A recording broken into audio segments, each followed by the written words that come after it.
Good afternoon. Thank you for coming today. Today I'm pleased to announce the arrest of Robert Graham.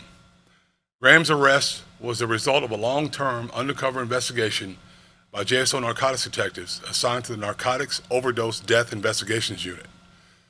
Before I provide details concerning the investigation that led to Graham's arrest, I want to provide some background on the Narcotics Overdose Death Investigations Unit.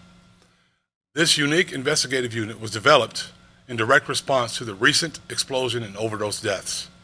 This past decade's upsurge in overdose deaths is a result of opioids and, more recently, fentanyl, saturating the illegal narcotics market in our city and around the country. As I said before, the dangers of fentanyl poses an unprecedented in the illegal drug trade. As of today, JSO's responded to 400 overdose death investigations just this year. In 2022, JSO investigated 470 overdose deaths. The overdose unit is expressly focused on identifying those who supply the poisons that kill our family members, friends, and neighbors. This innovative unit works closely with specialized prosecutors at the State Attorney's Office.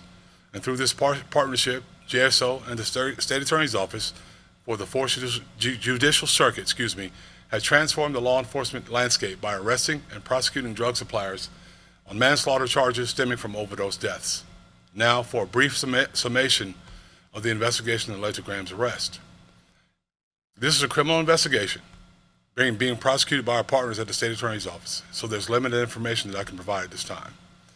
This investigation stemmed from a fatal overdose that occurred locally on July 23, 2023.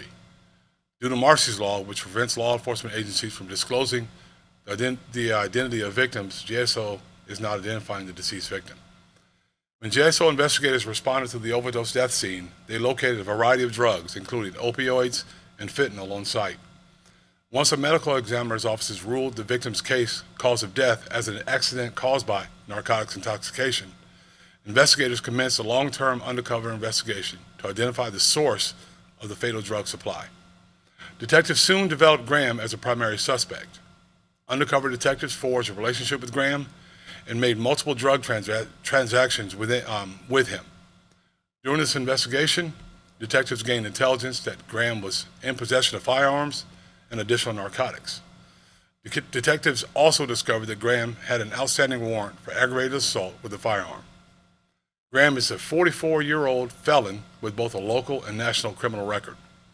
As a convicted felon, he's prohibited from possessing firearms.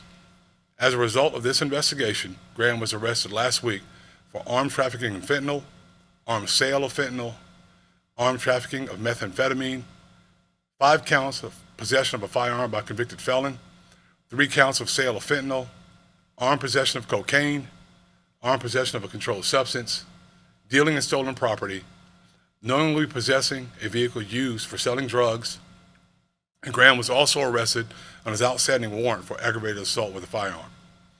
In a search incident to arrest and a probable cause search of Graham's vehicle, detectives located and seized 3 handguns, 1 shotgun, 1 rifle, 368 grams of methamphetamine, which is 26 times the trafficking level, 9 grams of cocaine, 9 grams of fentanyl, 30 oxycodone pills, and $3,410 in cash.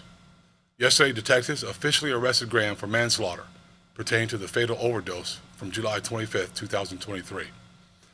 With these many felony charges pending, Graham now appropriately faces serious criminal penalties.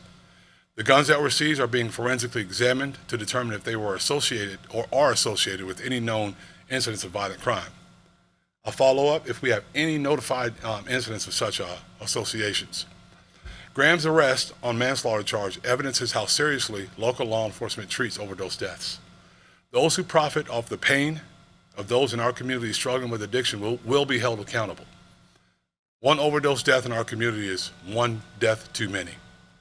These deaths are preventable, and we will continue to aggressively pursue those who supply these lethal poisons to vulnerable members of our community. And let me tell you, if you're selling drugs, selling opioids and fentanyl in our community, now's the time to stop, because we're coming, we're going to keep coming. And I'll answer any questions if we can. Sheriff, you just finished with that message to the drug dealers. What about the drug users who are caught up in addiction that are still out there, that know that their next high could kill them? I would say heed the warnings. Pay attention to what's going on around you. Get educated and get help. Get treatment. There are a number of places where you can get treatment for those issues, but you have to really want it to be able to change. Because unfortunately, these things are very deadly, and it's not a game. Do you suspect Graham could be connected to more overdose deaths than just the one he's charged with? Jake, that's really hard to tell at this point, but I'm really, really glad that we have the manslaughter charge on this one. Any other questions? Thank you.